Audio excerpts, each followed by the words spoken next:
I mean, are women so desperate now for men that they're just like, you know what? I know you don't have a job. I know you have no means of supporting you. I think you were shocked. They learned he was living with you. I told them so. I didn't tell them. I did try to lie about it in the beginning, but Children, but you're supporting a grown man.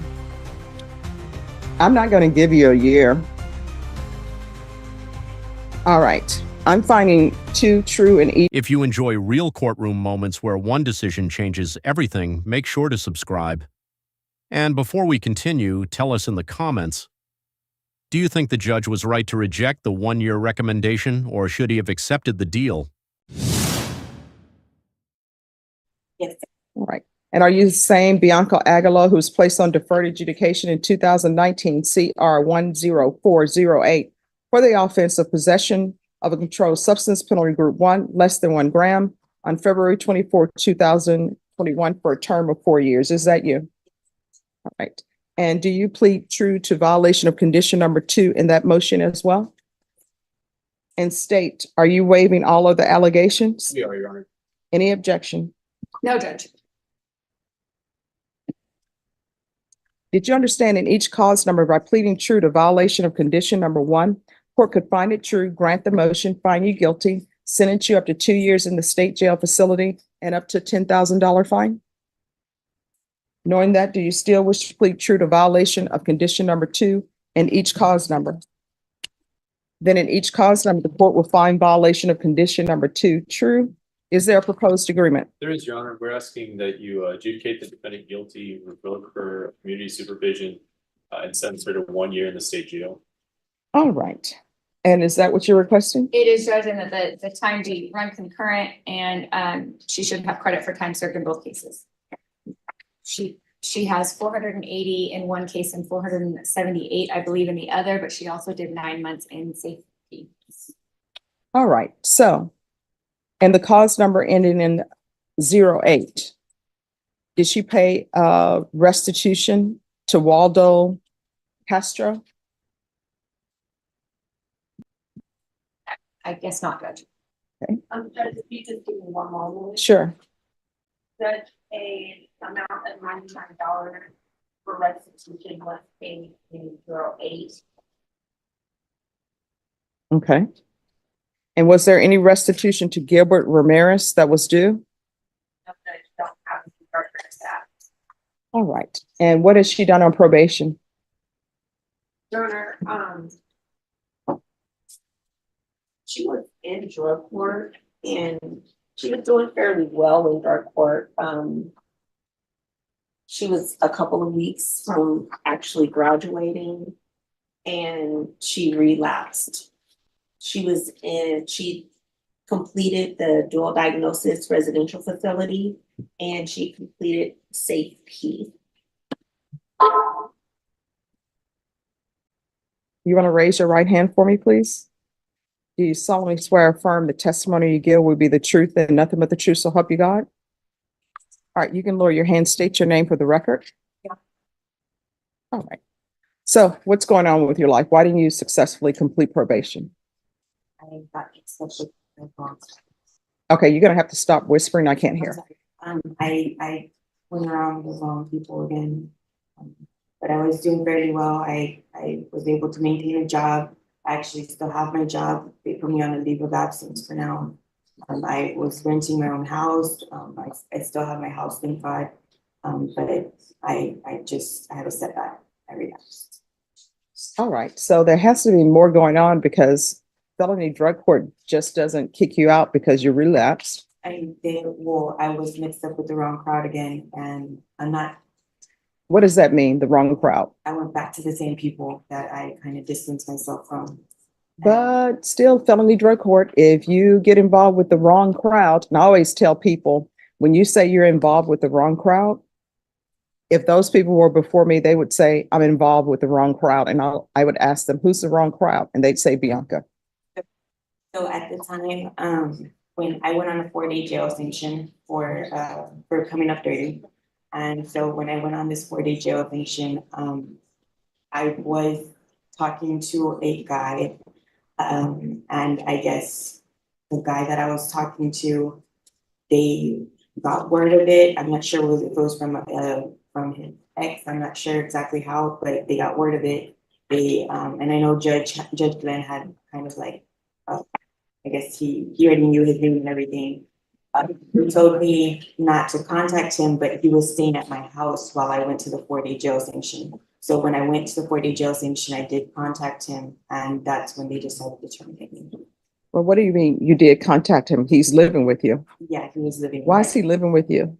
He wasn't at the time, he just didn't have anywhere to stay. He was there for about a week, and then my dad ended up going over that weekend when he found out that I was doing the 4-day jail sanction and kicked everybody out of my house. So that's. So here's my question. What is your relationship with this person? No, I mean, when you had him staying at your house. I mean, it was like a sexual relationship. Okay, so this is what I don't understand, and help me understand. I understand that people fall in love, right? But I don't understand this thing that women are doing now and men are doing too. But you're a female before me, so I'll just say what women are doing now. I don't understand why women are having grown men live in their house. They don't have a job, so they're not bringing anything to the table. All they're doing is taking resources. They take the food because they don't have a job. They send you off to work. They don't clean because they feel like a woman should be doing the cleaning and the cooking, and they bring nothing to the table. I mean, are women so desperate now for men that they're just like, you know what? I know you don't have a job. I know you have no means of supporting yourself and you're a grown man, but come live with me. Is that where we fall into? That we're so desperate to have a man in our life that we would risk going to the state jail facility for 2 years to have a man in our life. And the thing about it is, I know with felony drug court, they probably told you more than one time not to have contact with him. They told me that weekend because it was that week that they found out about him. I had just known him a couple weeks. Okay, and here's the other thing. You know somebody for 2 weeks, and next thing you know, they're living with you. You know, that's how children end up getting killed. Let me just tell you, in my experience as a prosecutor and defense attorney, you know what ends up happening? A woman will go out, meet some guy at a club on Friday, and instead of that guy having enough money to take them to a hotel or motel, they just come back to the lady's house and they never leave. I'm like, this is just, I don't understand why people do that. You met some guy that you barely knew, and next thing you know, a complete stranger is living in your house. And in my day, you are the person that they used to do after school specials for. You're just a walking Lifetime movie waiting to be happening. And you know what? Mom and I will sit and watch that Lifetime movie. And you know what we'd say? Oh, no, there's no way somebody would let a complete stranger who has no job move in with them. This can't be a true story. And then you know what happens in the Lifetime movie? The screen goes black, and then you got a law named after you. So I don't know why I should just give her a year for disobeying the rules of felony drug court. And I don't think it's just one time. Felony drug court doesn't do this thing, because I used to be an attorney in felony drug court. If I were in felony drug court, they would say, Stephanie, we don't want you having contact with John Doe, because John Doe is a drug user.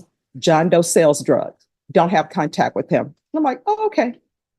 And then they catch me with John Doe. You know what they do? They don't kick me out of drug courts. You know what they say? Hey, this is the last time we're going to tell you. We're giving you this amount of time to get John Doe out of your apartment. And if you have issues with John Doe getting out of your apartment that's in your name, here's an attorney for you. They will do the necessary things and tell you what you need to do to have that person removed from your apartment. I know they did that. And I don't think you told them John Doe was living with you. I think you were shocked. They learned he was living with you. Okay, so I didn't tell them. I did try to lie about it in the beginning, but when I went in to talk to the judge, I already knew what it was about. I didn't know what it was about. Because you know they found out. They didn't find out he was living with me, but I let them know that day because I just knew that he pulled up the records. I know how Judge Clem is, and I know they've given me multiple chances, and so they had to tell me that was it. And I understand that I was in there for 3 years, so I know Elsa knew me very well. And do you have children? They have 2 children there with their dad. and you letting this man come in your house, just put your children before that man, were you planning on ever having visitation with your children? And then you know what would have happened? You would have had visitation with your children, and that man would have been there, a complete stranger. And children are always depending on their parents to alert them to danger and not bring danger to him. And you know how children sometimes end up getting abused and murdered because parents are letting complete strangers come live with them. And that same guy that you have who's not working, and then he sends you off to work and you leave your children with a complete stranger. That's what happens. All of this because people have, I guess, no self-esteem for themselves or lowering their standards. Let me help you out. At some point, you know what the bare minimum standard you should have if you're getting involved with a guy? Unless he is super wealthy, that person needs to have a job. You don't need to be supporting an adult male. You're not even supporting your children, but you're supporting a grown man. I'm not going to give you a year.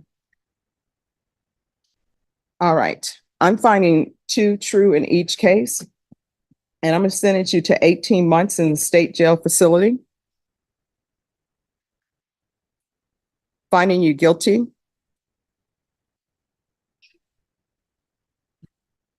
Give you credit for any time served. Does that include her safety? Did she successfully complete it? It's my understanding.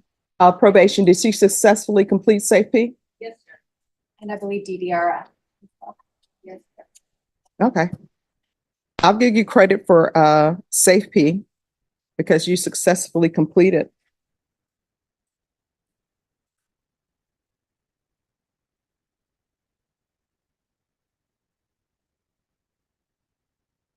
And I'll give you credit for DDRF. Did she successfully complete DDRF? Yes. All right, now I'll give you credit for that. Did you review in each case the trial court certification of defendant's rights to appeal with your attorney? Did you understand it and did you sign it? All right, because this is not a plea bargain agreement, you do have a limited right to appeal. And that right to appeal is as it relates to the allegations in the motion, not the fact that you were on deferred adjudication. Do you understand? All right, we can go off the record. Here's the thing. You are an adult. If you want to do silly things and risk your life by moving in complete strangers in your house, you can do that. But the problem is when you have children, then children end up with complete strangers.